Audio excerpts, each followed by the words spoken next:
We are Onyx Imaging. We are the highest rated and most reviewed printer service center in Oklahoma. Hey there YouTubers, it's your girl Brett over here at Onyx Imaging. Today in this video I will show you the common causes of a paper jam on your Epson EcoTank ET-3760 printer and how to fix them. One of the causes of the paper tray is going to be the settings, so I will show you how to check the settings on your paper tray. Alright, so to check your paper tray, go ahead and pull your tray out. You'll want to remove the paper, and then you want to check these blue tabs to make sure that they are adjusted in the correct place for the size of paper that you're using.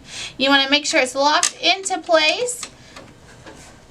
Another cause is going to be the paper alignment. Sometimes the paper in the tray is not aligned properly, or the new paper is not mixed with the old one. So what you want to do is take the new paper and mix it with the old paper from the tray and put them together. Then you want to fan out the paper and remove any condensation that may make the paper stick together, and then align all the edges all at the same time, and finally put them back into the tray.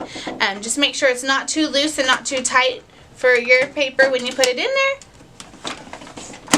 Alright guys, so these steps should help eliminate some of your paper jams, but not all. If you still see paper jams, it's probably time to put your printer in first service. Thanks for watching this video and have a great day. Thank you for watching.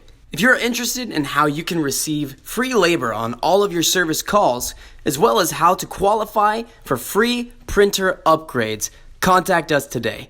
We are here for all of your printer and office supply needs.